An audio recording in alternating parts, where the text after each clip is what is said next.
this up here. There we go. So it's about bringing your sales forward, getting your time back. It's a mini conference. And what we're going to be covering today is, we covered this yesterday, about sharing market insights and building tribes and supporters to help you achieve growth in your business. What we're covering today, what we're covering tomorrow is LinkedIn advanced techniques and how to give you your tools so you can bring your sales forward and get your time back. We'll also be discussing an action plan, what you could a step. And today, what we're going to be covering is, also on Thursday, so I'm jumping the gun a little bit, we've got a unusual networking collaboration session, and then Barnaby Winter's joining us on the live stream. This is not officially part of the 3-day living, the mini conference, but you're very welcome to opt into this as well. I'll explain how later on. And he talks about how to send high quality leads into high quality business. So we talk about the 3 cogs: lead generation, prospect nurturing, sales optimization. The part he'll be mainly focusing on is really everything to do with the sales optimization piece onwards. So once someone's actually started to engage with you, how you take that conversation online, they're carrying online, to offline, where you then turn those into really hot prospects, where you can then close those opportunities, business opportunities down.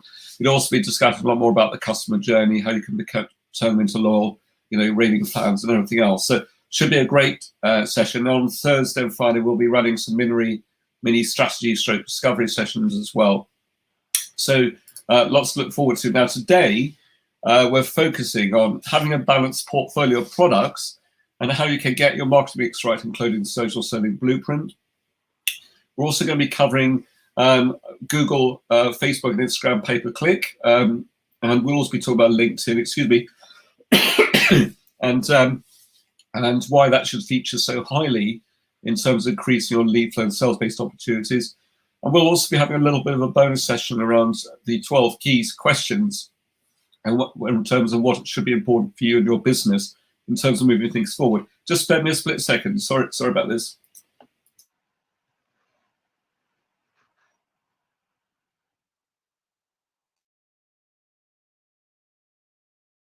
Right, sorry about that. I had a cold last week, and I've still got a bit of a dry throat. I'm absolutely fine, but I've still got a bit of a dry throat.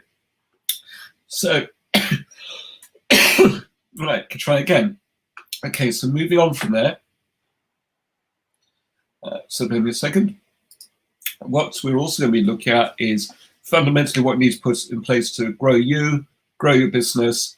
If you're interested in scaling your business, we're looking at that as well. And the social selling blueprint, which is particularly around lead generation, prospect nurturing, sales optimization around LinkedIn. And we'll be looking at your customers, products, and markets. And of course, everything has to center around you and your team and yourself.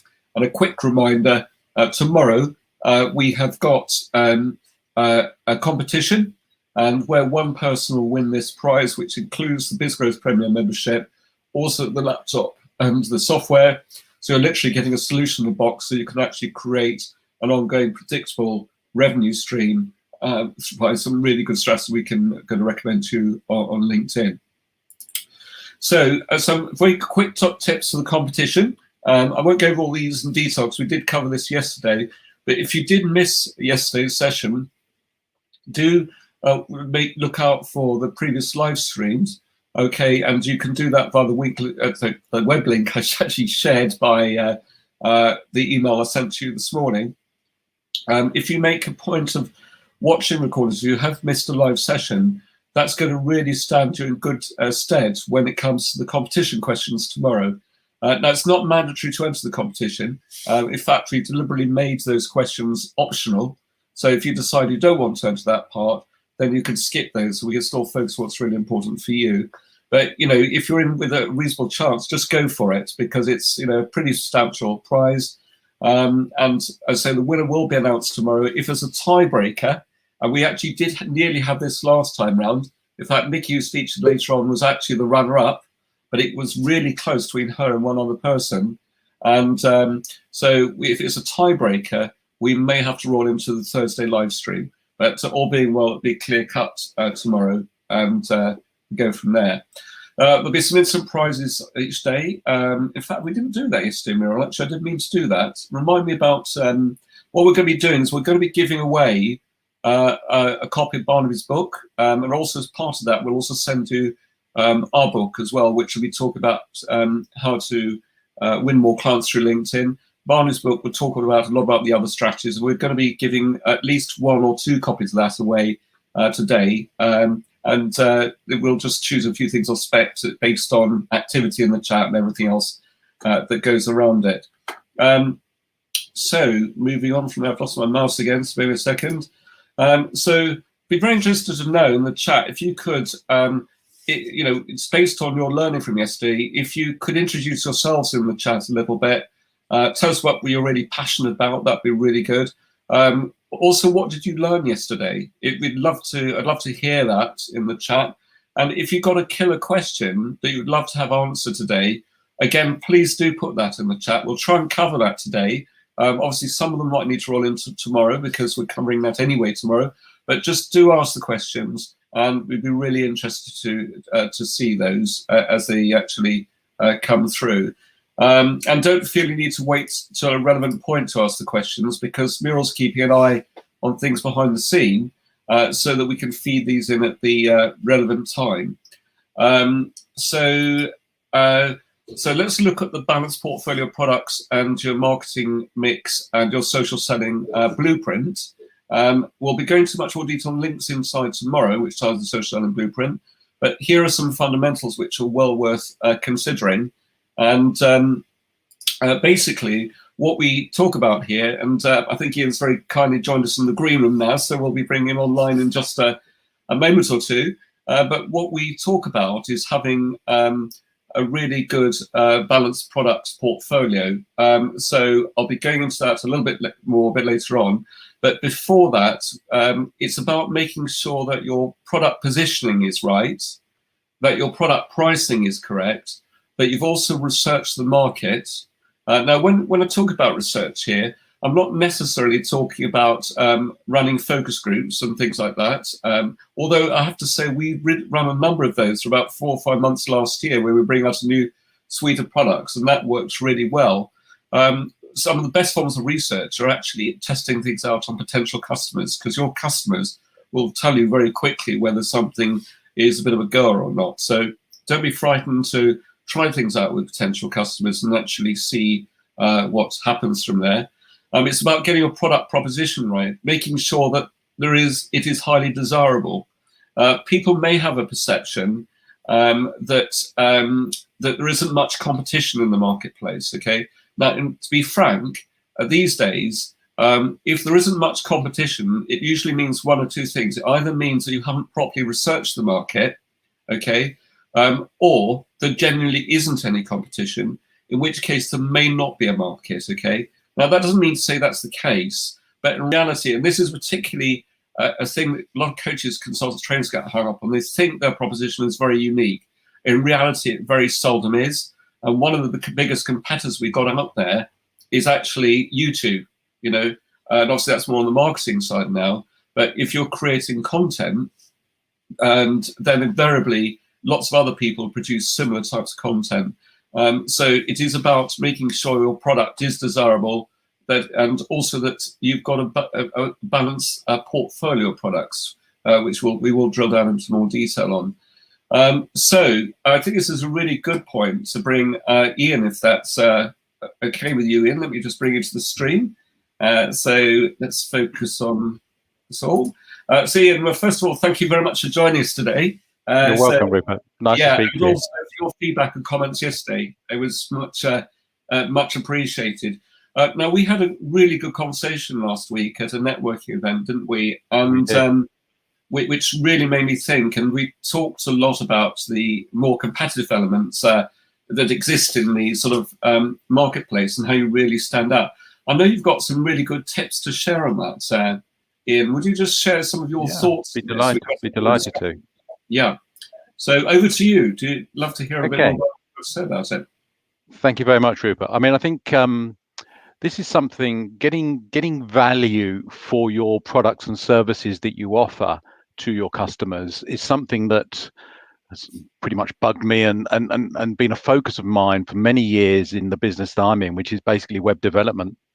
Web development, as indeed does most industries, has a great propensity to do a bit of a race to the bottom, and that can often end up meaning that you start attracting clients that don't value your products and services in the way they should do, and really really undermine the opportunities you have to improve and develop your business. There are a couple of things that I try and do now that I've learned probably from experience, and I'm sure most of the people will have experienced this as well. But a couple of things that I tend to do now is, first and foremost, I will have 3 propositions for the types of products and services that I offer in terms of, in my case, web development.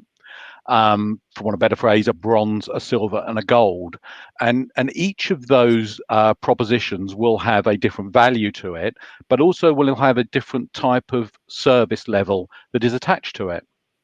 And the most important thing to do here is that if a customer or a prospect approaches you and says that, you know, you're pitching the silver version of the thing, and they say that is too expensive for them, or it's not a proposition they're interested in, there is a solution at the lower end in terms of a bronze proposition, but the implications of taking on that service is a reduction in the products and the services you get. Rupert, you very clearly pointed out, and I think a lot of people don't do this exercise early enough in their business careers, in the 3/3, in dividing down how much you want to earn by the actual paying days that you operate, not just all the days that you operate. And I think people don't realize quite how valuable their time is. And it's very easy on that basis, if you haven't done that exercise, to underprice the products and the services that you have. So I strongly recommend people have 3, sometimes even more levels of service and products that they offer. And that gives them the opportunity to grade and direct prospects and customers to the service that they're interested in, but it is on the premise that the services and the products that you offer are reduced if the price is reduced. The other benefit that brings is, if you are then speaking to a prospect who is showing great levels of interest in your silver version of your product, then you can always say, if you're Mr. Client, you're showing interest here, take a look at my gold product.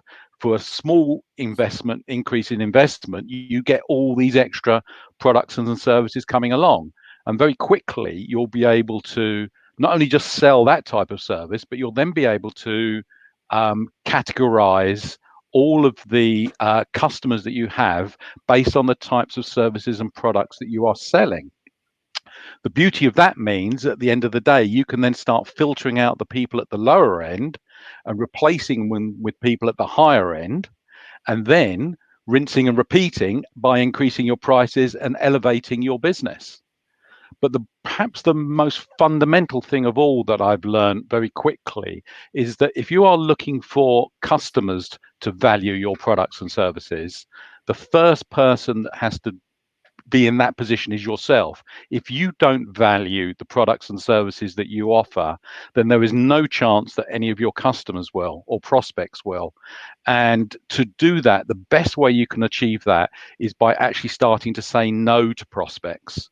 If prospects aren't prepared to pay the prices for the services that you're prepared to offer that match the type of income and the calculations you've made using your 3/3, then these are not customers that you should be working with.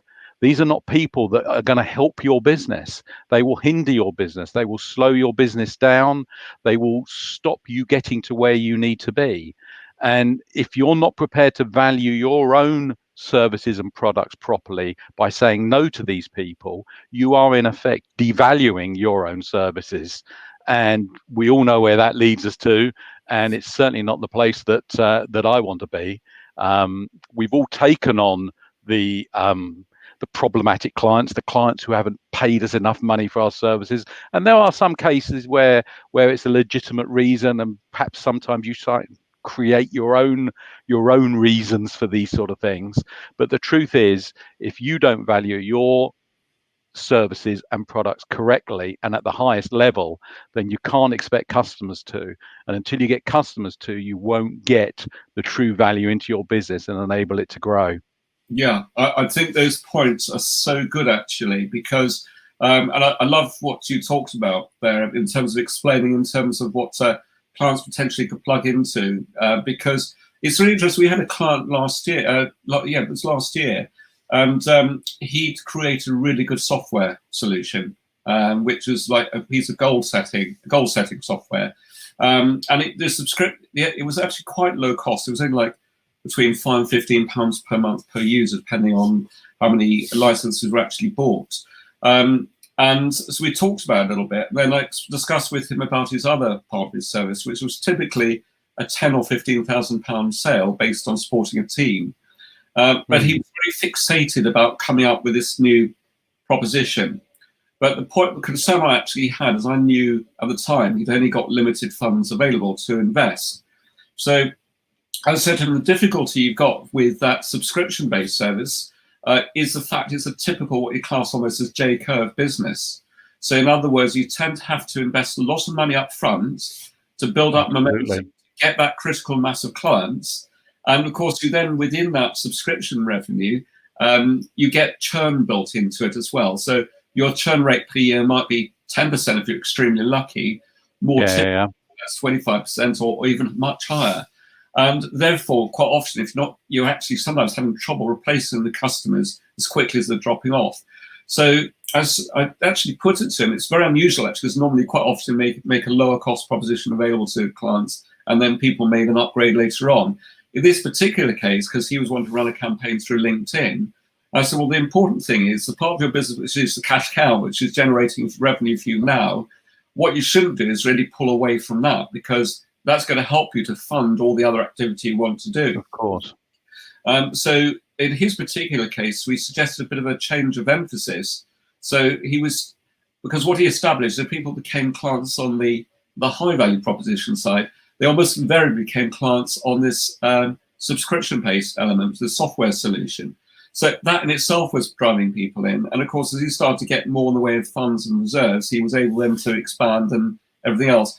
And it turned out, I was really pleased actually for him, but it turned out to be exactly the right thing to do. So it's a slightly reverse scenario, because quite often you have like a balanced portfolio of products. People might come with something for free to start with. They may then upgrade and spend, obviously it depends on your market, but it might be £50, £100 or £1,000 or several £1,000 on a product for prospects, i.e. people who are wanting to test drive what you have and get a bit of a sense of what you're about. And of course, those clients then become and actually spend a lot more money with you later on. But I love this analogy you give as well, is that once you've got people there, then the clients which are perhaps causing you the most problems and of the lowest value, you don't obviously want to, I don't want to say engineer them out, because that's a very negative statement. But naturally, you have to focus on the ones which are going to help to put money in the bank, don't you? And I think this analogy you're giving here is really, really good. Yeah, I mean, I actually use a phrase which I don't actually mean, but it gives over the right ideas of what I'm talking about, and that is that I aspire to sack clients. And what I mean by that is I don't actually sack clients, but by doing this process of actually being able to grade customers based on how they're helping you and helping the business, you very quickly see the ones that are the drains on the business. And I'm not talking here necessarily solely about financial drains. There's development potential, and in this day and age as well, the other one, which is very classic, is a mental health issue. There's clients that stress you out. We all have them. And when I say aspire to sack clients, it's about getting the idea of being clear as to which ones are helping you and which ones aren't, and then working out how perhaps they can be best served by somebody else. But if you don't have the structure of being able to move your business forward by getting more gold people and then making gold the silver level and creating another gold and stepping up your business, then you'll never be able to extract yourself away from the people that are draining on your business. Yeah. Yeah, quite. And because we only got a certain amount of time, it's one commodity. Once it's spent, we never can reclaim it as well, isn't it? Absolutely, absolutely. Running ragged on opportunities which are not giving you an adequate return on investment, and of course it means we're actually letting our families down as well in those types of scenarios. Yeah, there is one other point I was going to make, and that is there is a space for this in every business at different times, and that is discounts. But I would think very, very carefully and be very, very wary about putting discounts onto your products in your business. Discounts, in essence, discounts are devaluing your product. And unless I personally think you're far better off actually offering a reduced product at a lower price rather than a discounted product. And if it becomes a core part of your service, a bit like furniture and sofa sales companies now, people will only ever try and buy at the sale price. And I appreciate they engineer these things now to make sure that it's no longer a real sale, so to speak. But if you constantly offer discounts, people will only expect discounts moving forward, and getting you out of that cycle is going to be far, far harder. You know, they do have a place. Bulk discounts, of course, introductory discounts maybe, but think long and hard before you go down that route. It sends very confusing signals to people in the long run. Yeah, lovely. Ian, well, thank you very much. I think you've shared a massive amount of value with that. And by the way, Ian, in fact, interesting enough, if you were to take individual elements of your service, a number of those are probably in quite competitive areas of the market, aren't they? And we're very similar as well. If you were to strip out individual parts of what we do, absolutely, yeah, can recreate those parts of it. We'd love to think we've all got a unique proposition, and fundamentally we can create a unique proposition by the combined services of what we actually provide, and it's about innovating, bringing things forward. But I think I suggest anyone, all those who joined us today, obviously Ian's very kindly volunteered himself forward today, but he's going to be saying this in the chat, but do reach out to Ian, because first of all, you know, he's clearly, by what he's shared today, I think he will sense the value and his experience has got to offer. And you know, do reach out, and you know, if you want to have a conversation, do reach out directly. I'm sure Ian would love to have a chat with you. So Ian, if this definitely, I'm going to try and return you back to the live stream. If for some reason it doesn't work, can you just very kindly opt in again? Like, of course, no problem. But thank you, Rupert. For that. So it's really appreciated. See you online in a moment. Okay, cheers. Definitely. Right. So Muriel, we're back here now. Let me just try and get this to work as well. There we go. Everything's back to how it was as well. Ian, thank you very much for that as well. I'm sure I could see all the comments coming up on the right-hand side of the stream. In fact, they were coming through so fast, which is great. And in fact, Muriel, I'm going to need some help with some of this actually, because in reality, also, so we're very focused, everything's blurred on that side of the screen. So what I might do in a moment, was there any thoughts or comments that people are making here? Any recurring themes, or if you want to bring a few up, perhaps we could visit a few of those now. Yeah, very interesting one from Alex, actually. We find it. This one. This is Alex Reardon. Yeah, that's lovely. No, it is a very nice one. Of course, Alex, you would know that because of your experience that you shared yesterday. I think that I think it is about qualifying people out. But what I would say, I must admit, and I think Ian is very much this mindset as well. So it is generally, I hate saying no to people. I find it really difficult. And I get told off by it, actually. It's your problem, Rupert. You're too nice. No, really not. But what I would say is this is where, and in fact, this leads into a very nice point in just a moment or two. In fact, let's do that now. I'm going to jump a slide and come back to this.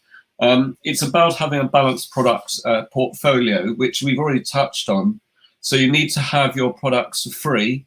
You need to have your foundation products, which are the ones which are a little bit like a sprat to catch mackerel, basically. So someone starts to spend a bit of money with you, but then you're not going to get rich on the amount of money they're going to bring in. Then you've got your core products, which really is your cash cow, or your higher value proposition. Then you've got products which are suitable for upsell, cross-sell. Now, again, I think there's quite a few people who are coaches, trainers, mentors, consultants on this call as well today. One of the most people I've come across in that space tend to be incredibly nice people. That's why they do what they do. Okay, but the trouble with that is, as Muriel jokingly said a moment ago, is that we, as being nice people, we want to serve, we want to be there to help others. And I think in that scenario, it is about having some really good free products. So in our case, we've got the book we've created, which we make available for free. We've also got the live streams we do on Thursday, which are every week, which are free.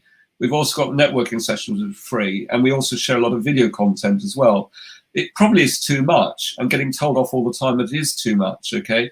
But if someone can't afford our service, generally can't afford it, I don't really want to have to just signpost them somewhere else and say, look, we're really not interested in you. So I'd like to help them in some shape or form, but it might be signpost them to something which isn't necessary. Well, obviously, especially with e-learning type products, we may have created some content or videos or some e-learning, which we make available so at least people are benefiting from something. They're still in your ecosystem. They're part of your overall tribe. They become strong advocates for what you do. They may not be able to transact and do business with you at this point, but you look after people in the long term, things seem to come back. So, and then the product for prospects, or the foundation products, now it depends on the route to market. With some cases, that could be a £5 product, like a book, or it could be a download of some kind, or whatever it might be. Equally, foundation products, if you've got a higher value of sale, might be a £1,000, £2,000, £5,000, even £10,000 proposition. Okay, something for people to be able to. They've got beyond the stage of wanting things for free. They actually value what you have to sell, but they want to get a sense of what you're all about, and they don't want to take undue risk. So, for example, let's say you've got a corporate client. Let's take a corporate as a case in point. It may be that a corporate client might be prepared to spend £100,000, £150,000 or dollars with you over a year, or maybe more. But quite often, people won't come in with that type of spend to start with. They may be happy to test drive you on a project which is worth, say, £10,000 to start with. And also the big thing is that typically it requires a certain lower sign-off level within that as well. And because they've seen you've done such a wonderful job on the other part of it, then guess what? What happens? You become the first point of contact for your real core product, which might be that £100,000 sale.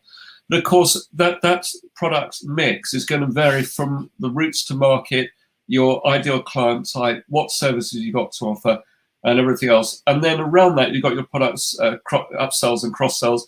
And it's also about people who give you referrals. If people give you referrals, now a lot of people don't want possibly some form of commission.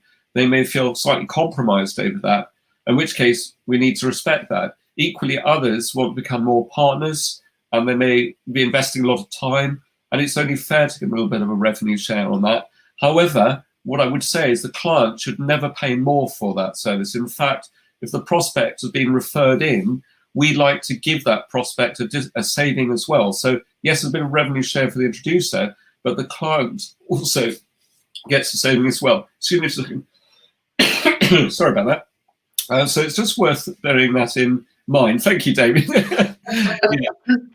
Yeah. So there, just a bit of food for thought. I'm going to go back to this slide here for a moment. This was actually before lockdown. Bear me a second. This is a particular street in London, and there's a number of coffee shops in that street. We walked past loads of them, and there's no one in there, and this is prior to lockdown, okay? And we walked by this one, and there was 20, 25 people outside who actually were queuing up to get into this tea rooms. And the reason they're queuing up is because they were being given an amazing experience that went inside. The food was brilliant, the service was brilliant. The tables weren't too close jammed together. Obviously, it's before COVID. So people were prepared to wait. Now, this place is actually known all over London. And so you've got this very similar thing like Betty's Tea Rooms in Harrogate and so on. Basically, excuse me just a second, sorry. Mira, if you could read some comments, that won't be a moment, sorry. Right, we've got Kim Horwood, but this is going to make you use your voice more. Can you explain what a cross-sell is, please?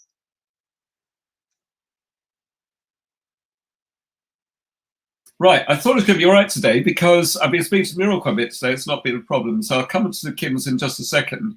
I think with this part here, the point I'm just trying to make here with this is if you can somehow try and position your business so you've got a really good product and service to offer, but you've also got a continual supply of leads coming in all the time, high quality leads, you can then afford to be much more selective. You can get yourself more oversubscribed, and therefore you can concentrate on providing a high quality of service to clients who are going to help to put money in the bank.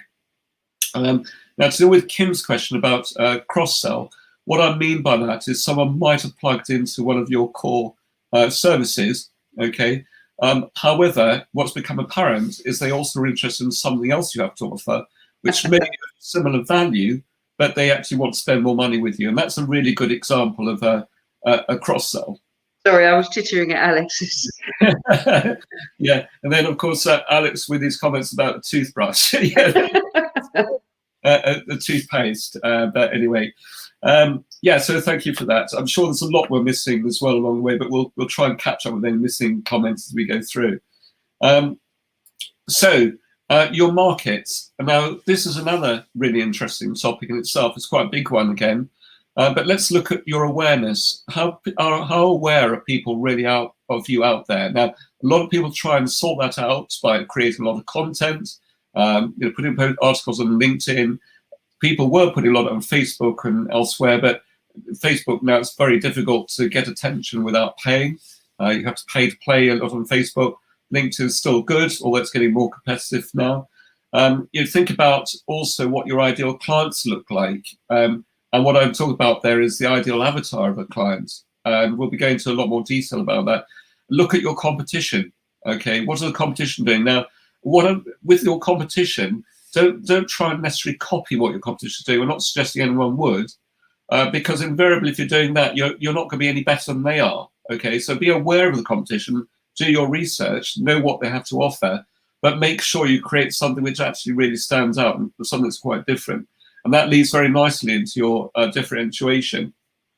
Again, company positioning. So if you took, I'd say IBM, a bit out of touch with IBM now, but obviously they were known as the Big Blue in days when probably Alex was around in IBM.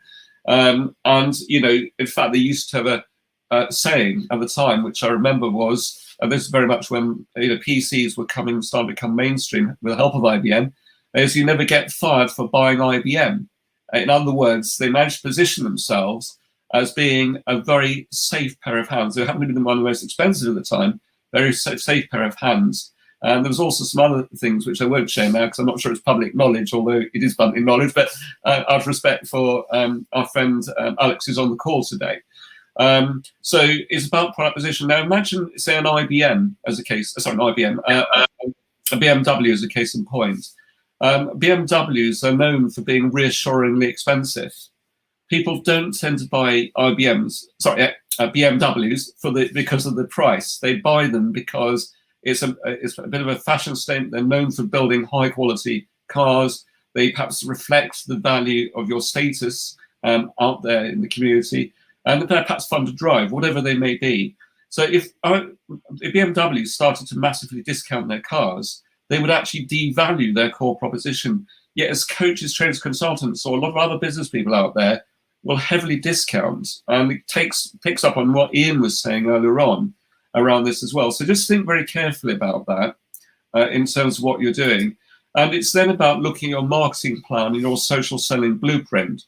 It's about making sure that you've got that right. And obviously we touched on this yesterday. We're going to a bit more detail later on as part of this session, but also particularly tomorrow.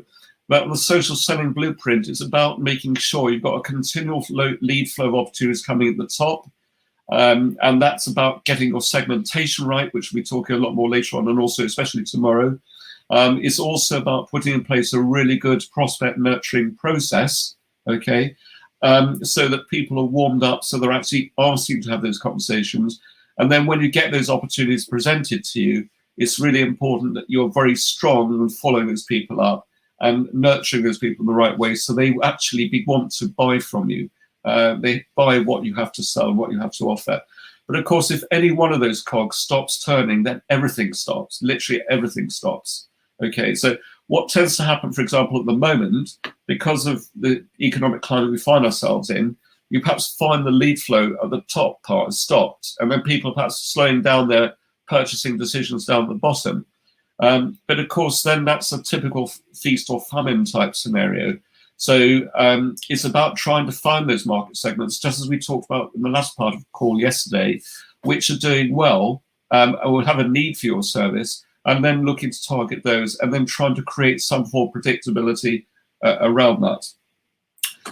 So Muriel, is it a good point, do you think, to pick up some of the questions that come up in the chat? Can we go back to a little bit of the earlier part of the feed, just see if we've missed anyone out? Yeah, there was a couple where you asked for feedback, what people learnt from yesterday's session. Yeah. This was quite interesting from Kim. Okay. Learnt about segmentating the market. Right, lovely. Kim, thank you very much for sharing that, actually. It's funny because a number of times I've actually shared this information. I'm so tempted to pull a lot of it out because I'm not sure it's relevant, but people keep on telling me that it still is. So it's not surprising I've left it in there. And I really appreciate that. I think with the millennials part, it's a really interesting case in point because, in fact, I think I referred to Alex Smith, who's on our advisory team. He's on the older side of millennial son. He's 28. Our son is 24. He's obviously a typical millennial too. And it's very interesting the way that they tend to think and the way they tend to interact is very different to something that you and I would have been brought up to, you know, with a long time ago, as it were. And they're perhaps much more impatient, much more impetuous. On the other side of it, they typically tend to have a bit more of a social conscience. They've not had their minds to be a chance yet to be polluted by what goes in by being part of large institutions, and possibly a lot of the bad practice that go on out there. So I think it's actually quite exciting what's happening over the next 4 or 5 years. I think unfortunately, or fortunately, which way you look at it, a lot of these things are going to actually be accelerated because of the environment we find ourselves in now. So it's very important that us oldies, if I could put myself in that space, I wouldn't dare to do that to Muriel. You speak for yourself. It's for us important that we stay relevant. You know, we are in tune with it, and this is why I make sure we surround ourselves with good people all the time. That's why we like to have great people in the community. Yeah, thanks, Vernon. Well, you'll hopefully find out a lot more about that today, but also particularly tomorrow. So thanks for that, Vernon. That's great. Some other comments, Muriel, or questions, or? No actual questions, just sort of statements based on Ian's part. But I think I showed them all. Yeah, can you just bring some of those up again, Muriel? Yeah, sure. Yeah, there are. This is Charlotte. Okay. Yeah. Okay. Yeah, no, Charlotte, that makes perfect sense. I know, Charlotte, you're one of these people who's a very caring person. Okay.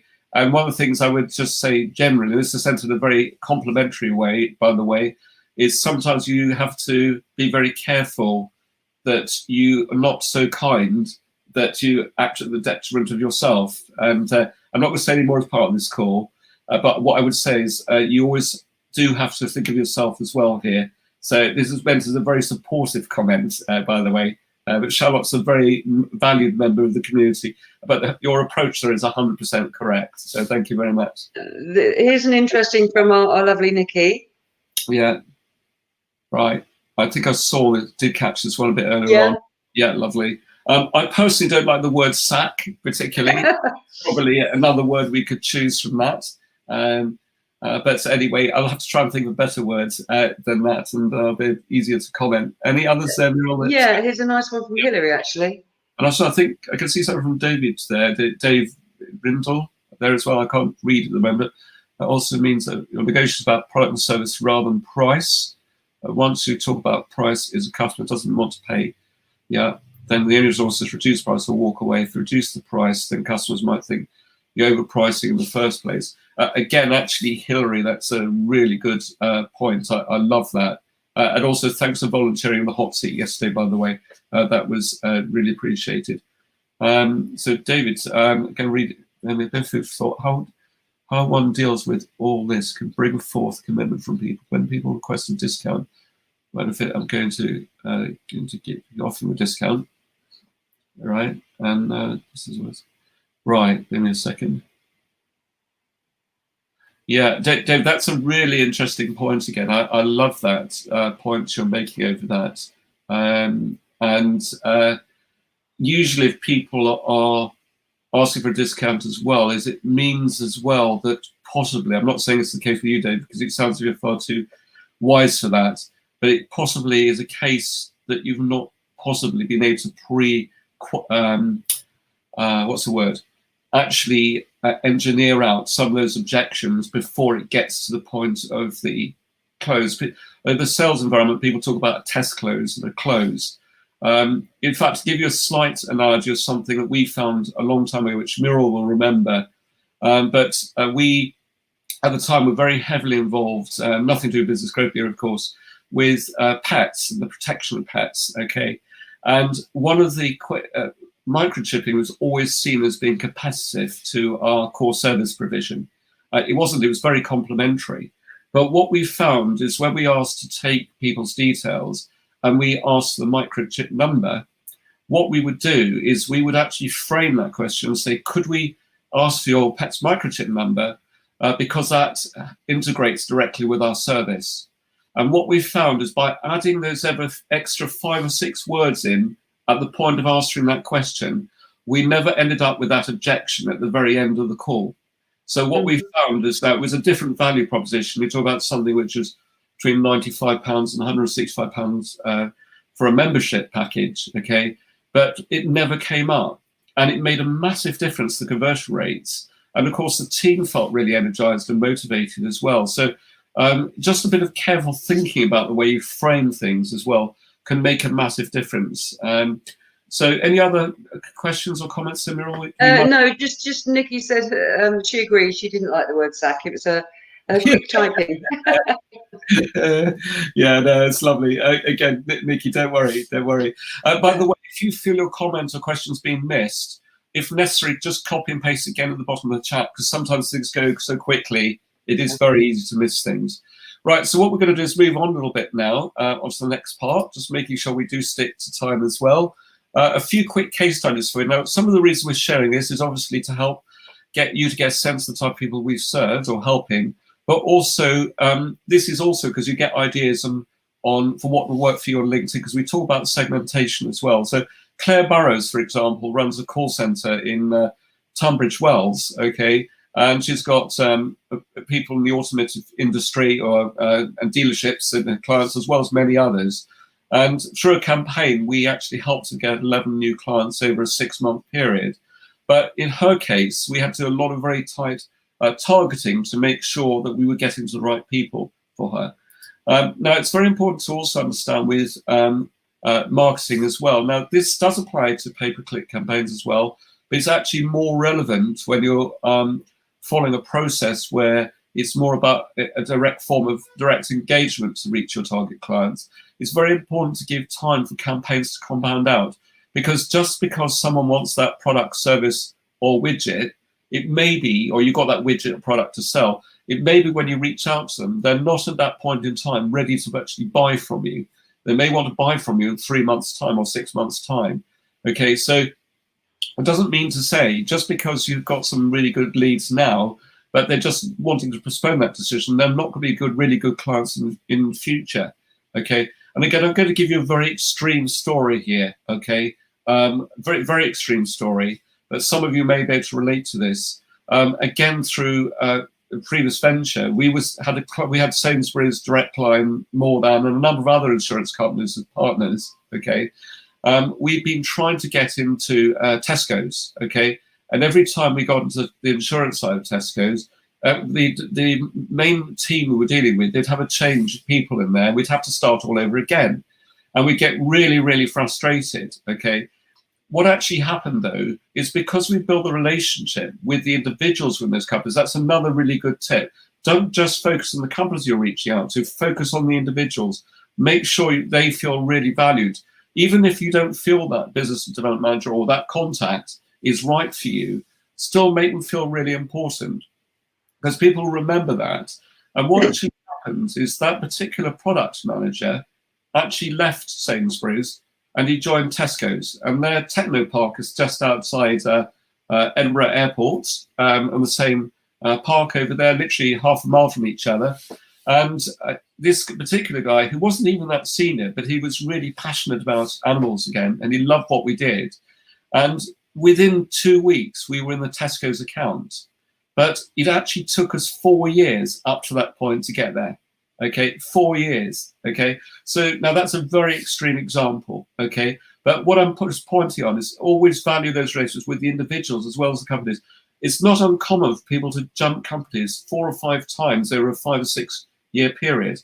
And I know of another case where someone joined one company, job hopped over about a 5 year period, I think 5 times, and each time that person introduced a new client into that firm, then referring to there.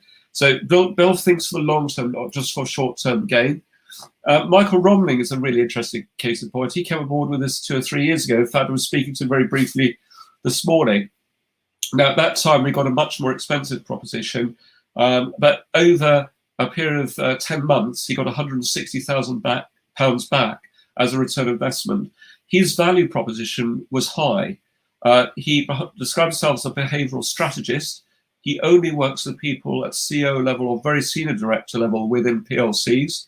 But there is a slight exception, actually. Interesting enough, one of his clients, which is different to the person referred to earlier on, by the way, was actually Putin of all people. But anyway, that's a slightly different matter altogether.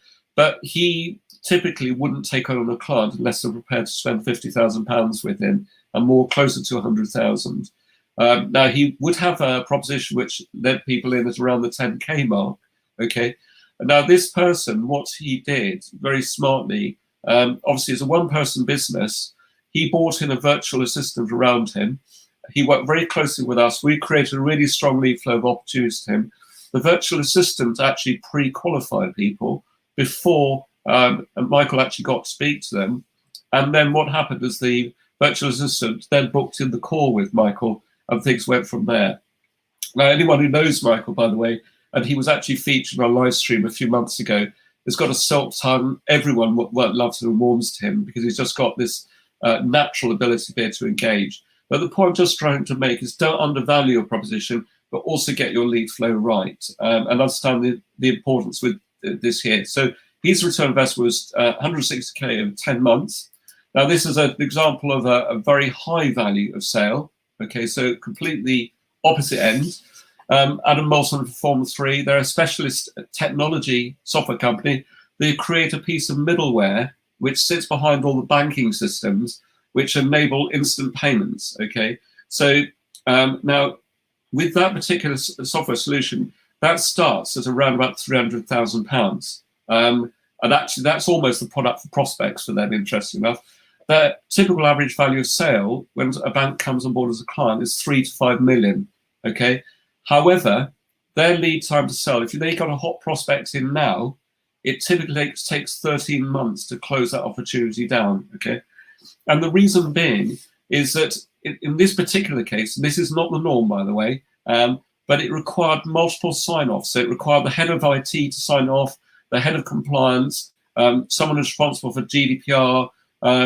It required the FD to sign off. And because it was so mission critical, if that payment system had failed, you could end up with a situation where people were not able to draw money out of cash machines, for example. It typically required the sign off of the CEO of a big bank as well. Now, that business started about 4 or 5 years ago. I think with 16 people. 2 years ago, there was 60. They're getting close to the 100 people mark now, and they're going from strength to strength. We've had the great pleasure of sort of working with them, and that interview is actually on our website, which you're very welcome to plug into. So going back to what we suggest you do is it's very important you make sure you focus on yourself first, especially at the moment. Put in strategies for growth. make sure if you do want to scale your business, not everyone wants to scale their business. A lot of people, once they get frightened by scaling, some people, okay? And if that's you, that's absolutely fine, but just acknowledge that and accept that. And then it's about making sure you plug in a really good social selling blueprint, which ties with the lead generation, prospect nurturing side. So you can look at that, make sure you meet the needs of potential clients, and you also service your customers really well too. So now moving on from there, just spare me a second. So we're going to talk now a little bit about Google, Facebook, and Instagram, pay-per-click. We'll talk a little bit about LinkedIn as a source of generating leads, creating a lead flow. More advanced section will actually be tomorrow on the LinkedIn side. And we've all been, well, we've got Nikki's going to be joining us in about 10 or 15 minutes as well, because we're going to go through a little bit of exercise with Nikki. If we do run out of time, there's a possibility we might need to roll it in tomorrow. Let's see how we actually go. And just on that point, by the way, if anyone feels they'd like to make a really good point, or they would like to discuss something, put your details in the chat. Just say you're very keen to volunteer for that. And we'll probably try and bring you into the green room tomorrow and then try and feature you that way. So don't be backwards and coming forwards.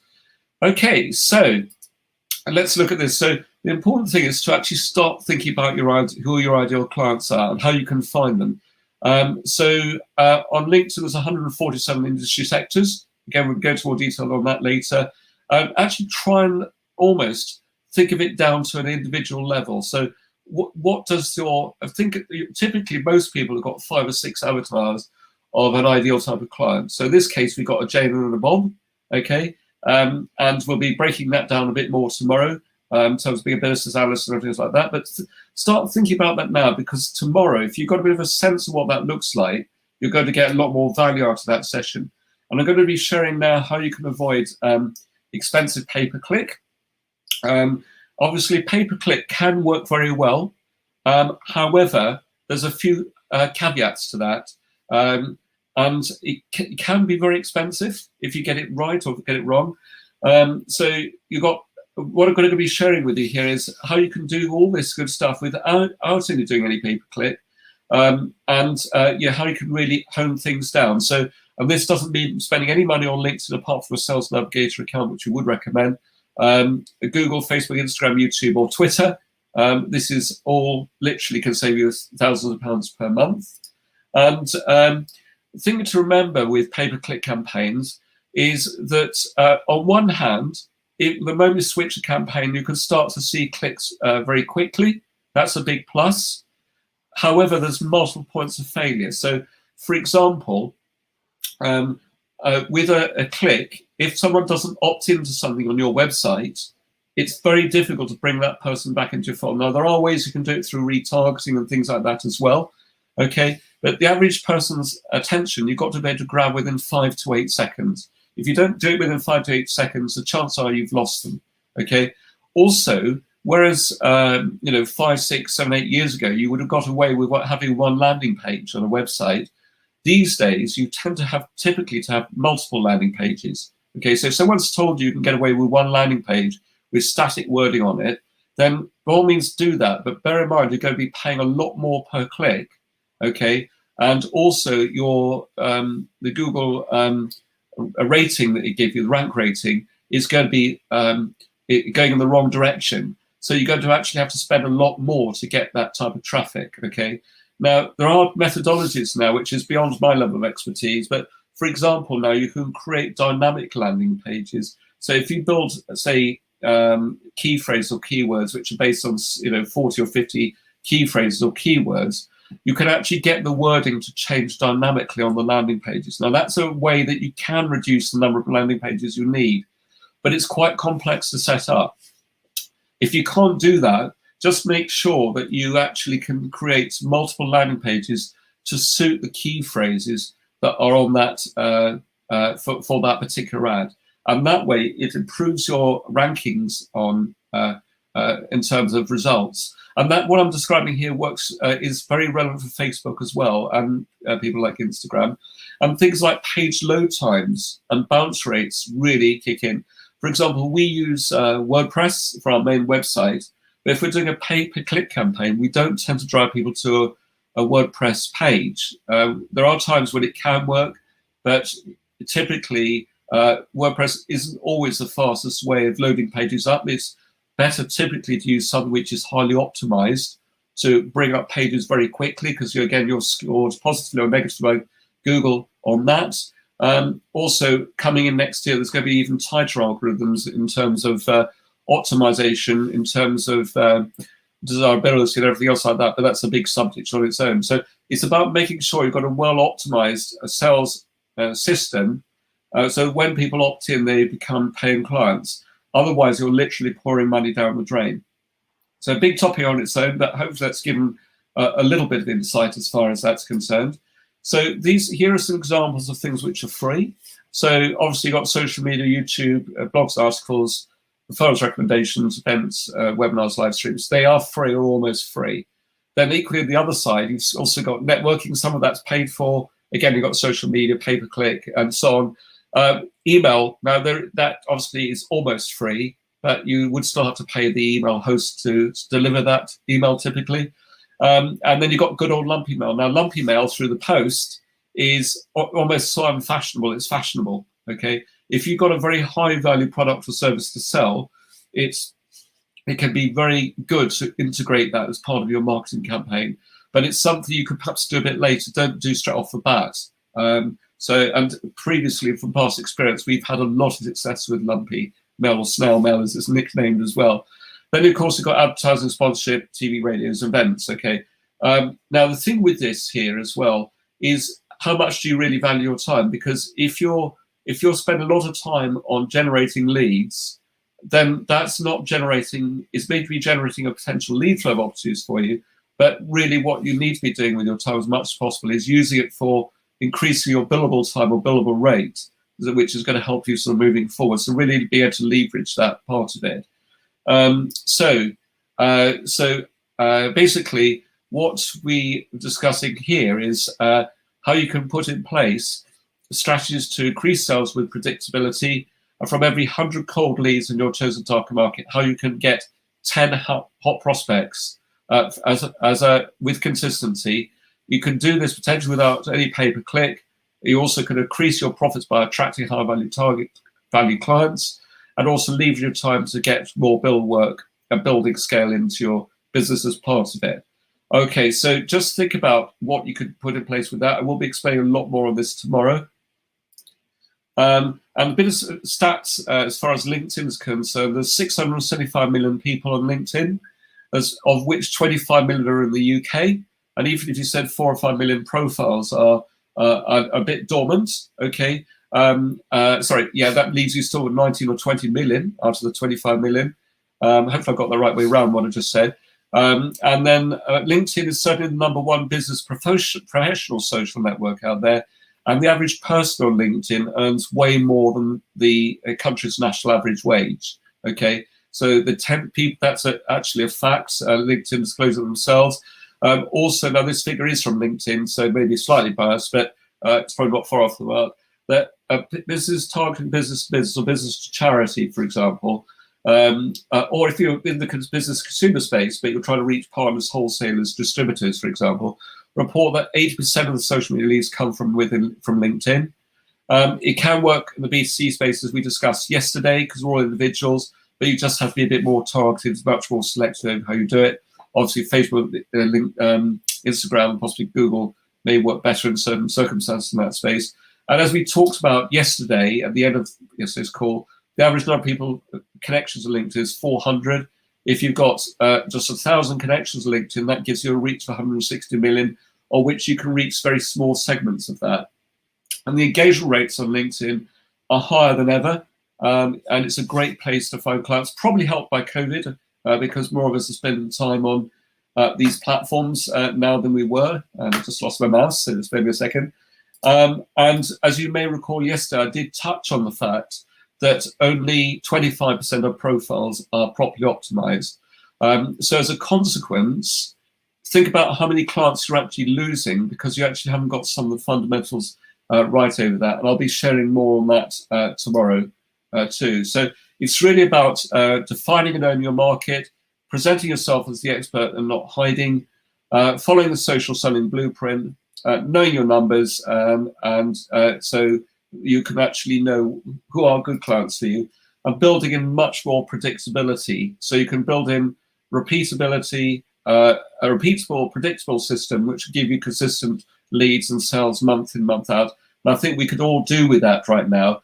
If, for example, your business is very dependent on networking to bring those opportunities through, that's great, or referrals, great, but it's not so good when you're in situations like this. It's about trying to make sure you've got a continual supply coming in, and if anything, you're oversubscribed, so you're able to be more selective. And obviously, the nice thing with all of this is that there isn't isn't any need to do any cold calls anymore. It is about actually fishing rather than hunting, okay? Which I'm sure we'd much prefer to do. It's much nicer to have conversations with people who are wanting to really engage with you. By using this new model, it puts you in control of the sales process and also the prices you command. Also, you're building demand and predictability, and you can also help to focus on people who are actually asking to have those conversations. So you're also getting rid of the invisible glass ceiling. Interesting enough, we hit an invisible glass ceiling about 2 years ago because we found we were taking lots of clients on, but it was getting disproportionately expensive to service those clients because we suddenly needed an extra layer of management. And what we found is by actually looking at our model, changing the way that we worked, we were actually able to move on to the next big thing without, in terms of growth, without hitting that invisible glass ceiling again. Now, invariably, you will find every business hits invisible glass ceilings at different points, maybe due to capacity, maybe systems, maybe due to finance, it could be a whole host of reasons. But what you can do, if you can put predictability in there so you can see that problem coming, so you're able to deal with it before it's actually arrived, the nice thing is you're able to put yourself in a continual growth path rather than growing and then having to regroup and drop down a bit, then grow and so on. So, and then also you can get back in touch, get in touch with the joy of running that business again and going from there. Now I'm going to touch on this very briefly. Okay, this is a little bit out of date.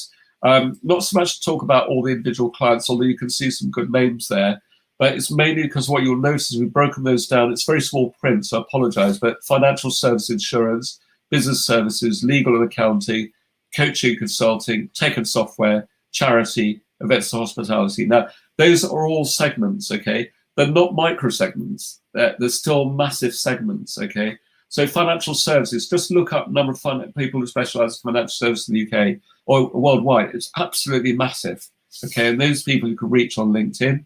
Okay, so you need to niche and micro niche again. But the point, just want to sow that seed in your mind, is obviously our spectrum of clients now is comparatively diversified now, so it's a lot more sectors. But I just wanted to sow that seed in your mind so you got a bit of a sense of how that all works. Now, the other thing is, these are some of the questions that you should be asking yourself. So these are 12 questions around what's important for you and for your business. Now this part, probably I'm going to be going a little bit too fast. And what I'm going to do shortly is I'm going to be bringing Nikki in as well. So we're going to perhaps deal with a little bit of a living example of this. So Nikki, when you're ready, if you could very kindly join in by that link I've shared with you.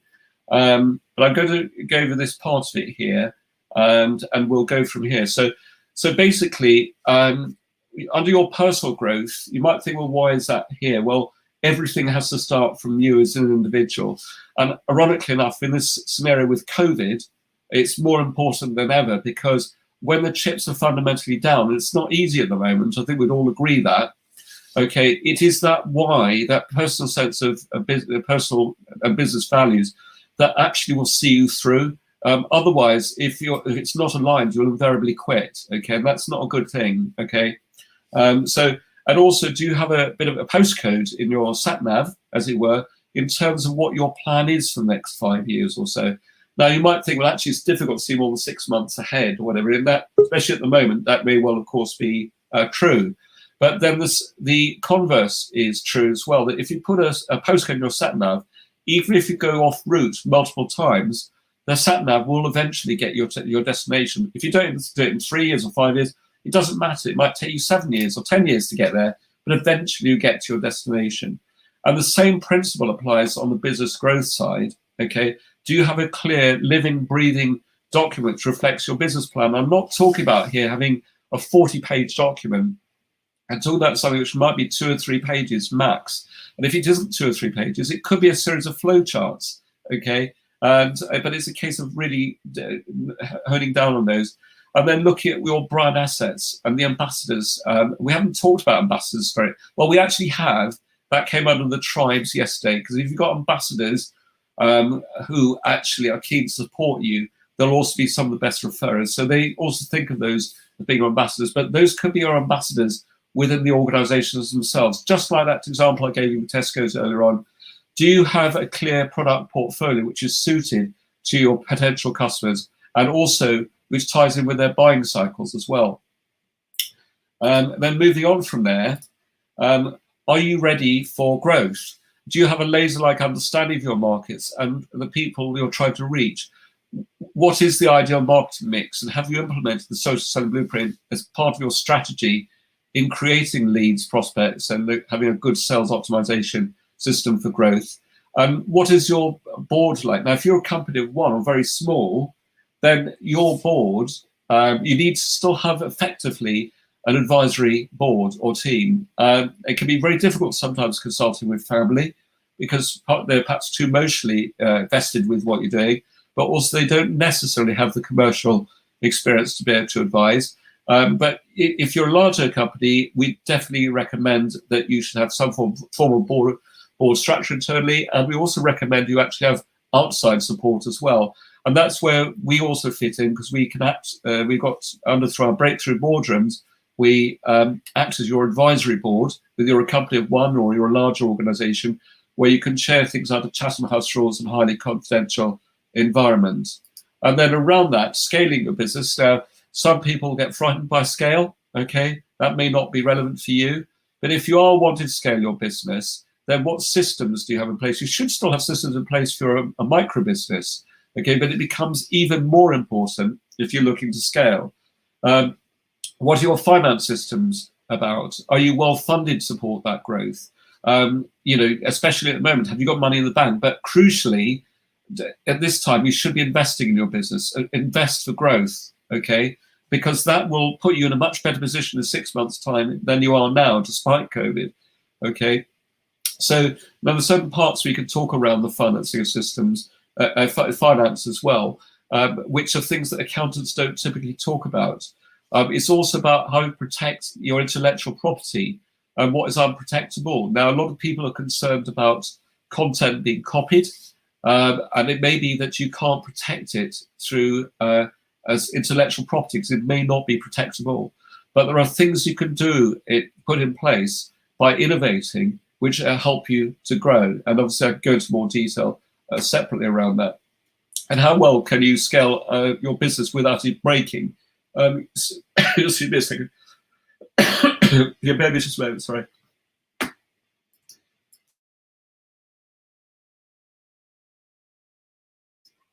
Sorry about that. Yes, so, and it's examples like this that, be preparing for the unexpected, looking over your shoulder what could break you as well.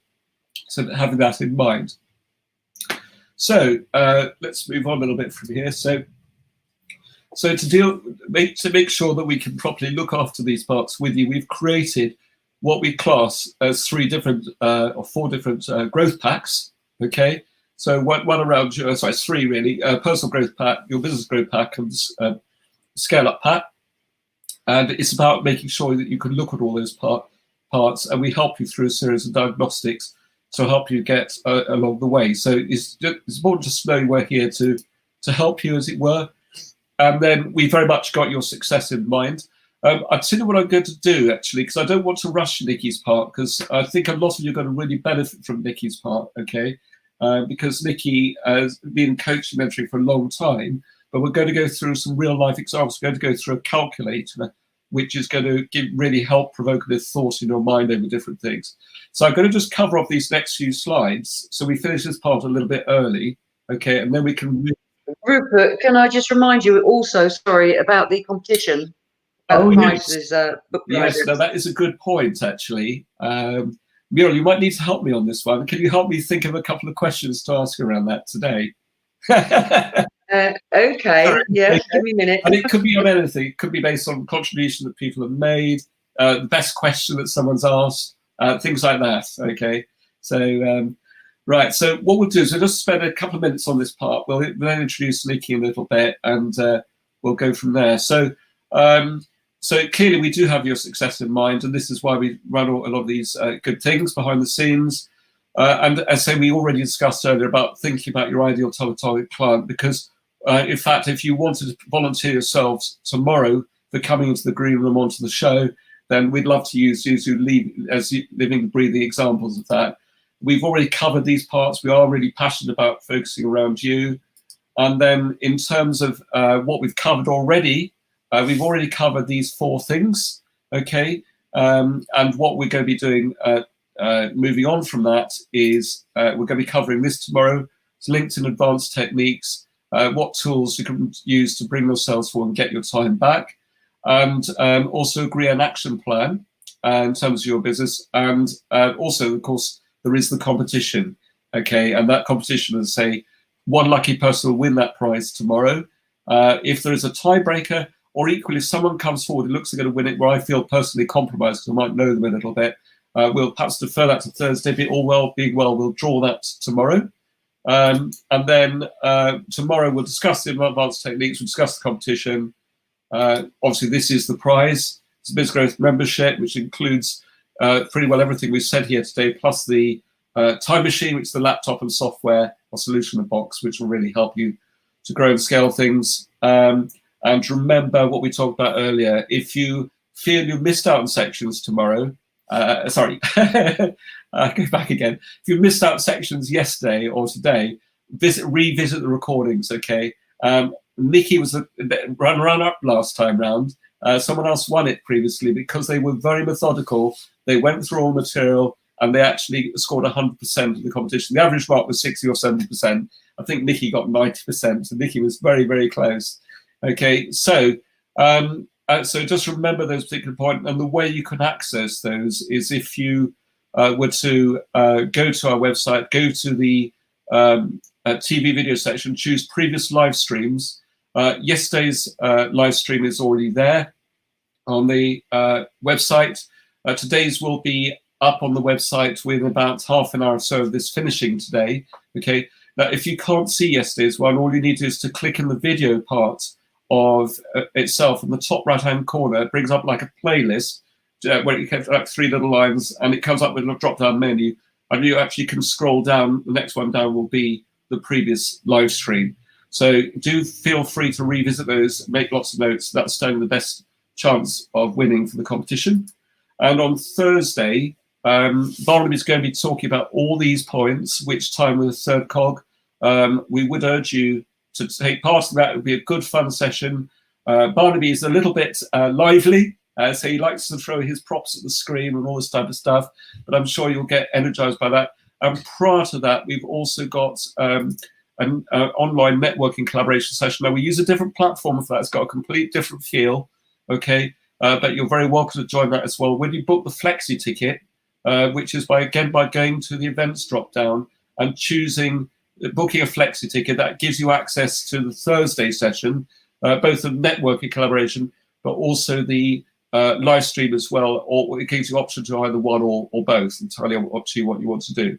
So anyway, on that part, I'm pleased to say we actually ran ahead of time, which means we can spend time with Nikki, but also I want to spend time answering some questions here as well. Now, Muriel, I probably missed a lot along the way, and make sure, Muriel, you're prepared with those questions for the competition. This is obviously... I've only got one now because you've just given the answer away to the one that I thought. So I've got one at the moment. Okay, question. This one came from Jeff Smith. Oh, Jeff, that is a lovely question. Okay. In fact, part of the KPI is going to be actually answered by what we're about to do with Nikki. That's a very big part of the KPI. I would say, first of all, about number of leads coming into your business, how many leads are coming in. We're going to be talking about as well how many steps you need to go through to actually get people to the point where they're actually asking to have those conversations. And then once you've then got people asking to have those conversations, how many of those are going to lead into phone calls or discovery sessions?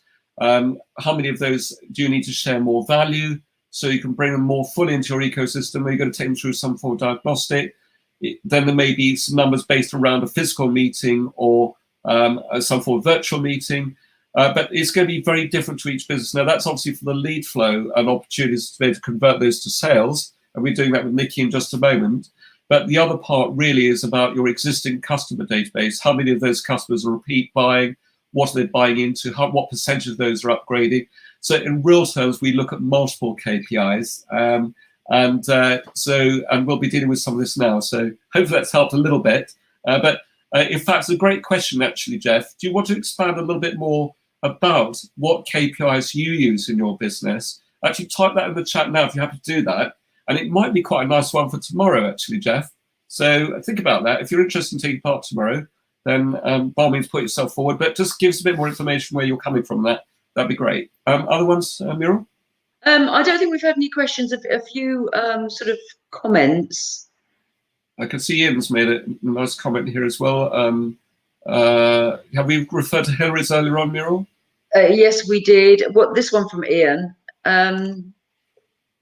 Right, so don't always think of niche as business sectors. Consider a niche as a type of business person that you can work with. Niche political. Yeah, that is actually really nice. Also, the other thing is if you focus on the person rather than so much the niche, it actually puts you into the mindset of that potential customer, and therefore you create a product or service which is much more relevant to that person, but also help you to get the marketing right. That's a lovely one, Ian. I'm not sure that's fully what you're saying, but Nikki's actually said a niche should be a specific problem that you solve. Yeah, of course. We're going to be hearing from Nikki in just a moment. Thank you, Nikki. And I'm just a bit concerned about the time, Rupert. Yeah, about that as well. So we've got in Rand. We've covered that already. Yeah. Auto in the COVID world. Let me just look at that one quickly. Right. Actually, this is a nice one, Renato. It's a really nice one. Right. Now, again, this is a really big subject, and it does depend on the client type. Obviously, Renato, I know you've got two hats. You've got your BT hat, where you're responsible for about 500 people, and you've also got your hat where you've got this other venture that you're looking to embark upon. Obviously, someone like a corporate client typically has got the financial reserves, unless they're very unfortunate ones like the events and hospitality industry at the moment, where if customer takes 90 days to pay, it's not the end of the world, okay? And they probably got a lot of cash reserves to cover sort of bad periods. But if we deal with the real scenario of a much smaller business, generally what I would say is, as much as possible, if someone does want to pay by installments, try and work your cash flow so that your direct cost of sale is actually covered in the first 2 or 3 months at the very longest. Now, it's not always possible to do. We take a commercial view on things all the time. And also, we're very sympathetic to people's situations. So we do try and flex things. But the thing is you, as much as possible, especially if it's a micro business, you need to try and make sure that your business is cash flow positive right from the start, okay? If it's not possible to do it for various reasons, then sometimes it's a case about coming to an arrangement with a third-party funder, where it may be that the third-party funder helps to actually fund that purchase, so you get paid within your 4 weeks or so, but actually the client could spread the cost over 6-12 months, okay? And to a large extent, that's something you should consider as well. Now, with a lot of our services, a lot of them are quite front-end loaded, so it's something we have to be a bit mindful of. Renato, a big subject, but hopefully I've partially answered that for you today. Right, what we'll do, maybe a second here. I think now let's bring Nikki in, okay? Now, obviously, if some of you need to go bang on 5:30, by all means go, we'll quite understand. But for those who want to stay on an extra 5 or 10 minutes, I'm sure you'll get lots more value out of it. So just bear me a second. Should we do the competition first, do you think? Just in case those people that have to fly off at 5:30. Okay, let's do one of them now, Mira. And those that we'll draw another one at the very end as well. So what's Okay. the first one then? So earlier in one of your slides, you showed the LinkedIn classifications, a sheet with light green. So all the industry sectors on LinkedIn. Yeah. How many did Rupert quote of how many LinkedIn industry sectors are there? Okay, the person who comes up with the first correct answer actually wins it. If people are on YouTube, we will give you another 15 seconds because I think it's an extra 15-second delay on YouTube. We learned that from experience last time round. We ran a competition. So, right, I'm just going to grab the prize as well. Wait me a second. Okay.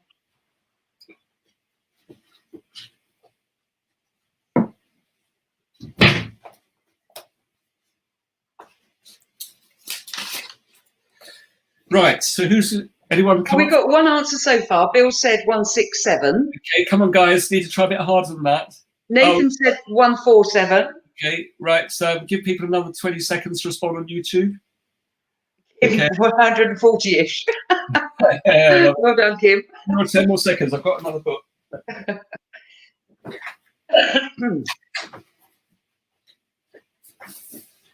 Come on, guys. Right. Okay. I think we'll close it now, shall we? Okay. We've got 140, 137, 140-ish, 147, and 167. Right. Okay. Well, we've got Nathan King one is one. That one's 147. So well done, Yeah. Nathan. Well done, Nathan. Yeah, Barney's book here about Brown Bucket, which actually is a really good read. Also, this is much lighter book, but it's how to find more clients on LinkedIn, which we'll give away. It's got an accompanying video with it as well, so we can send that to you. So Nathan, if you could very kindly email Mural, okay, it's mural@businessgrowth.com with your postal address. We'll get those to you. We might send you an Amazon voucher or something. Well, it won't be an Amazon voucher. We'll find a way of getting these to you anyway. Lovely. So Alex, sorry, you lost that one. I'm afraid you were beaten by our friend Nathan here today. Okay, so Nikki, let's bring you online. Okay, so lovely Nikki with us. Welcome, Nikki. So let's bring you. Hello. Okay, so now what I'm going to do. Now this is I'm going to have to look. My eyes are going to be wandering to another screen because I can't. I have to actually bring up this other screen, which is above my head over here, so I can actually bring it up. Now, I'll see where I can expand this a little bit as well. Okay. And now ignore these figures in here. This is what we class as a revenue calculator. Okay. And this is a really useful little tool. Now, obviously, if any of you are interested in going through this, we can. Sorry, I'm just trying to get it so you can see the bottom part as well. There we go. Right. So, Nikki, let's take your. Just tell us a little bit about yourself first of all and your business. My business is Wild Empowerment, and it's coming up to 12 years old. I have 3 separate niches. One is the corporate coaching, working with finance teams, because I'm still a qualified accountant for my sins. So I have some executive leadership career development coaching with corporates in finance teams in corporates. The bulk of my work is actually my SME clients, which is business coaching and mentoring with owner managed professional service providing SMEs who are in that section of the ideally the sort of 10 to 50 employee sort of size. So they're established, they've been around for a while, and they've hit that frustration brick wall. So it's working with those clients. That's the bulk of the work that I do. And then the third niche is mentoring coaches, because having been doing this for a long time, I'm now mentoring new coaches to get them started. I have a Get Paid to Coach program for them. Right. Okay, lovely. Thank you very much, Nikki. Now, this calculator, revenue calculator, revenue builder, will actually suit multiple industry sectors. Having said that, what we're going to be talking about, it'll be a little bit clearer if you've got more of a recurring revenue stream, okay? But if you're more project-based, okay, where you may have a foundation type product, which then leads into core products and everything else that goes with it, then the numbers still work, but it's just a different way of thinking. So first of all, we won't focus so much on the foundation. Well, we'll touch on it. But if we looked at your average value of sale, let's keep it fairly simple for today. What would your average value of sale be over 12 months? Allowing for the fact you may get a repeat sale, okay, from a client, what would your average value of sale be? if I take the business coaching work, the retainer clients, I looked this up earlier. The average retainer client is paying about £1,500 a month for across. I've got some that are much lower, some that are much higher, but the average retainer client is paying £1,500 a month. So that's about 12 grand. 18. 18 grand a year. Yeah. Now, do they typically stay for you? Do they typically stay with you for 12 months, or would some of them perhaps be with you for 9 months, and others sort of the minimum I ask for is a 6-month commitment.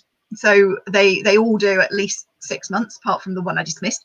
But the longest one who's been with me has been with me for 4 years and counting. Oh, so wow.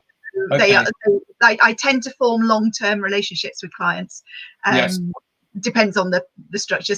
My lower value product is a sort of standalone project stuff, but the retainer ones, which is my core level client, they tend to stay for a while. Right, nice. Okay, well, obviously you must be very, very much like a very nice spider that once people are in your web, they don't want to get away. Be ready to be eaten by Mickey. Very bad sense of humour, Mickey. I apologise for that. Okay, I have alumni who keep coming back. Okay, so we're saying £18,000, aren't we? There, so the right number of noughts. Okay. Now, if you looked at the same clients, or this is your average clients, by the way, not just look at one client, but the same clients. What would the same clients typically be worth to you over 3 years? Ignore the figures which are below it because they're not your figures. Yeah. Well, the same client, if that same client stays with me for 3 years, then it's going to be 40, 3 lots of 18. So 40, 54, 54. Okay. So just for the purpose of illustration, to make it possibly, obviously you've got some very lower clients. I was going to say call it 50 for round numbers. Okay. Can I just be a bit Joe Compass here and just deliberately round that down a little bit? Okay. Yeah. Not to knock your figures, but it's just so to deal with other scenarios, because there'll be other scenarios that come along where people don't pay or whatever it might be, or you get COVID coming along and you get someone cancelling or whatever. So can I reduce that to 30,000 for 3 years? Yeah, sure. Okay. We'll assume this will offer them a loyalty discount. Yeah, exactly. Now let's get the 10-year one because it's probably going too far ahead. But over 5 years, if you had to guess at the same client, what would that be? 40,000, 45,000? Yeah, but 45, because I'll assume that because they usually by then they've revisited workshops and they've put in extra training as well as the regular coaching. So there's usually bits and pieces that change over time. Okay, right, good. Okay. Well, that's already been very useful. Now, what we don't know yet is how many. Obviously, you may not want to quote your sales. I appreciate that. But if you got an open book and nothing was holding you back, let's put it that way. In other words, you've got possibly associates you could work with, so you could grow and scale. How many sales would you really like per month? How many new clients would you like to get taken on per month? It's usually only sort of one a month that I add in, because I do have 3 arrangements where I do associate work for other companies, which is full diary. I've got because people tend to stay with me for a while. I don't have a high client churn, so it's I will own, and I limit how many I work with. I go for quality rather than quantity. Yeah. So say one a month for the ones that have dropped off, to put in a new one to replace the ones as they drop off at the end. Okay. Right, now that's great. That's absolutely fine. Obviously, Nikki, I don't need to say it, but if you decided you wanted to see the business being much bigger than you, there is an opportunity there to grow and scale things. But I appreciate that people might be somehow missing that personal touch, or it might devalue your proposition. So, and also it may be a lifestyle thing where you don't want to go beyond that as well. You might be very comfortable with that. But one a month is a nice figure. So I think everyone can see here that that generates 12 sales per year, and based on those numbers, this is based on a 12-month campaign. It doesn't mean so they'll all come in year 1, because someone might come in month 11 of year 1, but you've only got the revenue for part of that year, and the rest falls into the following year, and so on. But it just means for a 12-month campaign, those clients will be worth 216,000 to you in the first year. Over 3 years, it'd be 360,000. Over 5 years, it's 540,000. That's purely based on what we've looked at here. Okay. So this is also one of the things that we always have to factor in is churn. Now, if you're an accountant, because you mentioned accountant, or if you're a software development company or other companies where you're subscription based, then obviously your numbers will be different. And it may be, for example, with accountants, typically people don't tend to change their accountants very often. So the level of churn is quite low with most accountants, okay? Whereas if you are a J-curve business, it may be churn is a big issue. So, but you're dealing with much larger volumes. Okay, so obviously these figures need to reflect that. But let's keep it very simple based around this now. Now, if we were to take this a stage further and look at your number of sales, okay, so let's say for every one sale, now these are, ignore these figures for argument's sake, and let's just go through these now. And let's assume a meeting is a virtual meeting or face-to-face, especially in the COVID scenario we find ourselves in now. For every sale, how many virtual meetings or meetings would you need to have to get that one sale? My conversion rate is very high because they tend to be fairly warm by the time I've got to that point. So usually no more than one or two. Actually, it's usually one, and then they need to go away and talk to the business partner or the wife or whoever it is that they need to get the approval from, and then the confirmation call, which is usually a quick confirmation, usually the next day, just to make sure that everything's fine. So usually, I suppose on average about 2 meetings. 2 meetings. Okay, let's put in 2 then. Okay. Now, obviously, if you've got a referral, then referrals tend to be very heavily pre-qualified. But let's assume that the opportunities you've got come through are perhaps wanting some form of conversation with you, but they don't know very much about you at this stage.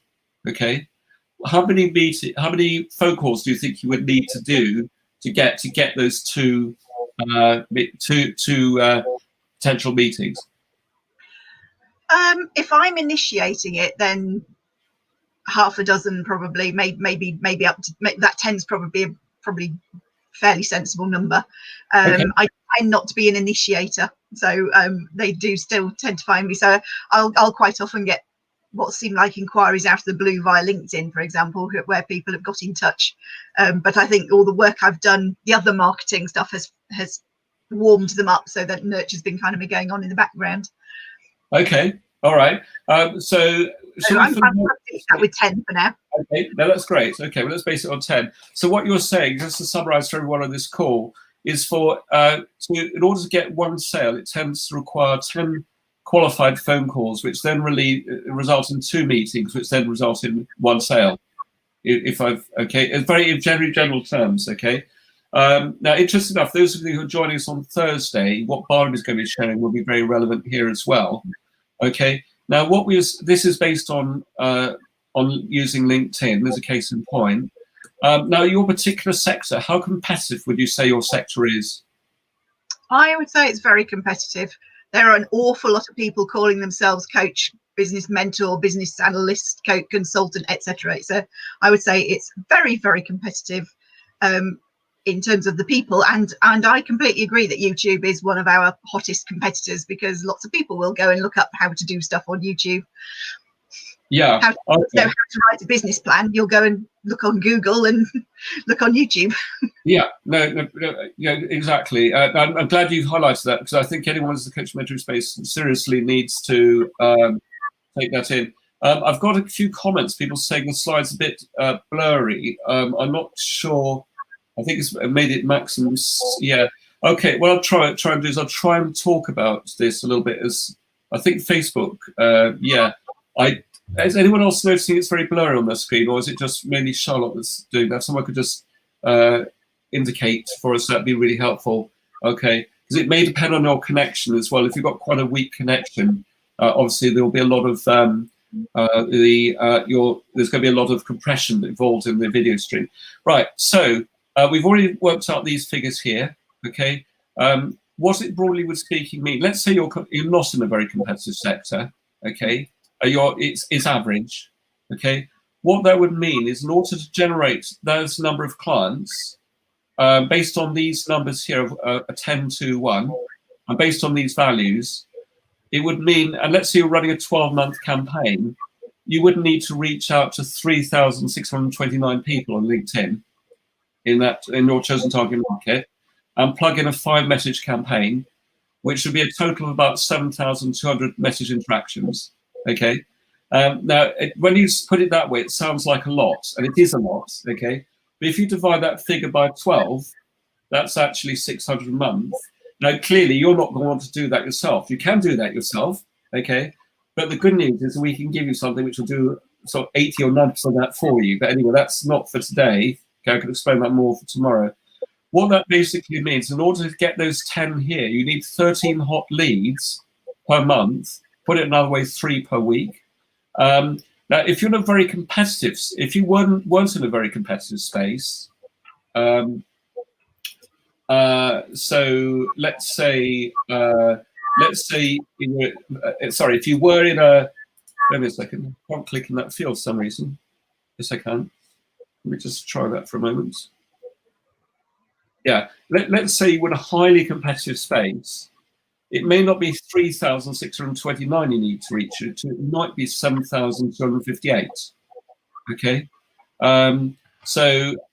which means perhaps handling 14,500 message interactions. Okay, now those are very big numbers. That's not typical. Equally, if you're a charity in a very soft sector, I'll put this other number in here, and it may be you need to only do 1,800 people to reach out to those people to get to that number of client base. Okay, but let's keep it simple. Let's base it on the 2, which is the one it was set for originally, which is probably about right. Okay, so the reason I wanted to highlight this as a case in point as well is, for example, if you put out a lot of content, content's a really good way of drawing people into your ecosystem, but it's a very passive form of outreach. You're relying on people reaching out to you. Typically, it means a much more direct personal approach. But clearly, if you're having to manage all this messaging yourself, you know, you can get some really good results. And clearly, it's worthwhile. It's going to generate this type of revenue. It would be worthwhile. But the bottom line is, wouldn't it be a lot better if the heavy lifting could be done for you, so you can actually keep your revenue stream where you want it to be? You're not having to run yourself ragged to get those type of results, if that makes sense. Now, Nikki, has that helped a little bit in terms of clarifying some thoughts around that?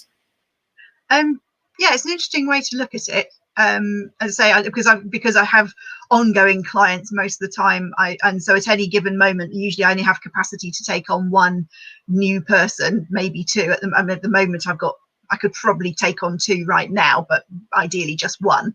So it has always been sort of low volume, high value. So this is quite a nice way of showing that it's not too much work just to get that 1 fed in. But I can also see where that will be useful if you're actually much more of a volume business. Yeah. It's useful to be able to see how the numbers work out and to get the volume through. Yeah. So, for example, if you turn around and say, well, actually, my business I see as being bigger than me. You know, I want to bring in several other associates around you. Now, of course, sometimes people start to feel very uncomfortable with that. It might be that you could, in theory, push this number up to 2 a month, as a case in point. And obviously, that's the effect it's going to have on your revenue. Okay.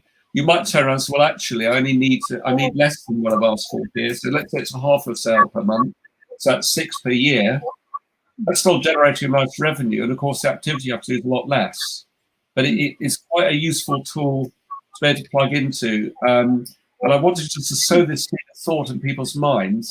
You know, people are perhaps a bit terrified because of what's going on with COVID and everything else that's going on at the moment. But the bottom line is, you know, we can be a lot more in the control of our destinies than we actually think. And Mira, I do feel you can join in, by the way. You can start to build in a lot more in the way of resilience. So anyway, I'm very conscious of the fact we've overrun today, which wasn't my intention, but hopefully those of you who stayed on, which actually a lot of you have stayed on, have found, got some blurring out. Sorry, I pressed a word there. I've got something out of this. In terms of those of you who said it's a bit blurry, it's really weird, Rupert, because I'm on Facebook and I've got it on full screen. It's as clear as anything. Yeah, I'm afraid what you may find interesting is if you watch the recording of this, interesting enough with YouTube as a case in point, and I think Facebook's the same, but not to the same extent. It can, because if you think about what's going on these platforms, it's actually having to encode and digitize and compress all this all simultaneously in real time. Okay. So basically, if you're looking at a picture of someone, if I'm a title a bit blurred, it doesn't really matter. But if you're looking at information like this, you can end up with a bit of a challenge. So the way around it, you can do, for example, if you would look at the recording several hours after today. So let's say you look at 11 o'clock tonight. YouTube, for example, will have finished compressing, putting it through all the algorithms, and you'll actually find the quality of the recording actually increase, interesting enough. But I think you'll find with a live stream, if there's a lot of compression going on, or you've got a slightly slow connection, it's having to compress that signal a lot, so hence it's a bit blurred. Anyway, you don't want to hear all of that, so that's enough. But I'm conscious of the fact that people have possibly raised a few questions, a few thoughts. We've also got the next part of the competition, Muriel, which you're ready with that question, are you? Oh, no. Yeah, okay. Yeah, you are. Or if not, Nikki might be able to think of a nice question. No. All right, okay. I've actually got one. It might be a bit tough, though. You could Shall try. I go through it now? You go, okay. At the very beginning of today's event, Rupert mentioned that we're going to have a guest speaker in October, being Sir Marco Robinson. And one of his talents is being an actor, and he has just completed a film which premieres on Saturday. What was the name of the film that he's just completed? Any ideas? That's Sir Marco Robinson. What's the name of the film that he's just starred in? Premieres this Saturday. Right, we'll give it about 10 seconds. If people are struggling with it, we'll perhaps have to give someone a clue. Mira, we might have to give them the first word of the name of the film. Okay. Yeah, let's give people a few seconds. By the way, whilst we're just waiting for that, Ian raised a good point here, actually. At the bottom of the screen, you can change the quality to 720 and back to auto. And apparently that's fixed things for you. And you're on Facebook as well, aren't you? So I'm afraid it is actually the way it's streaming at the moment. But hopefully there's enough detail there to be able to understand the principle behind what we're behind it.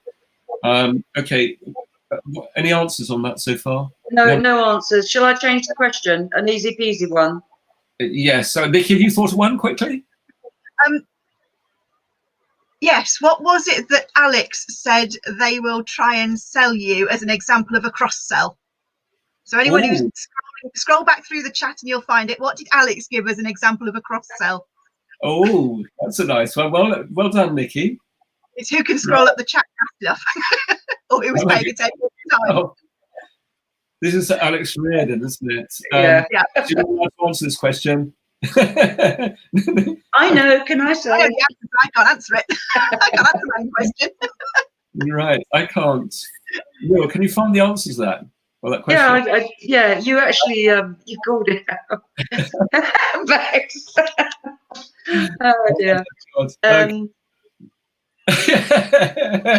Toothpaste and toothpaste. Right. Don't think that does it qualify? Oh, yes, actually, hang on. Yeah. Who said it? Ian's got it. Ian. No, was it Ian? No, Jonathan was first, I think. Jonathan was first. So Jonathan is the winner. You go to the dentist and they sell you toothbrush and toothpaste. So Ian was the first with the full answer. Jonathan. Yeah, you can go to the dentist for a checkup. They then sell you toothbrush and toothpaste. Correct. You bring the answer off the screen, Muriel. You got it. Oh, I've just okay. I'll find it again. And Jonathan's found the answer as well to the name of the film. Is that right? Is it No Time to Die? No, that's a James Bond one, isn't it? No, it's Legacy of Lies. Oh, right. Love it. Okay. Those are the two books, Jonathan, by the way. So if you could very kindly drop Muriel an email, so muriel@businessgrowthbureau.com, just to let us know your postal address, please. And we'll get you sorted out, as it were. Nikki, thank you very much for putting yourself forward. Is there anything else that anyone wants to cover off? If anyone's got any closing questions, by all means, ask them quickly. If not, save them until tomorrow. And I think we've got one guest for tomorrow, unless anyone else wants to put themselves. Oh, lovely, Alex. Thank you very much. So who was the winner, Rupert? It was Jonathan.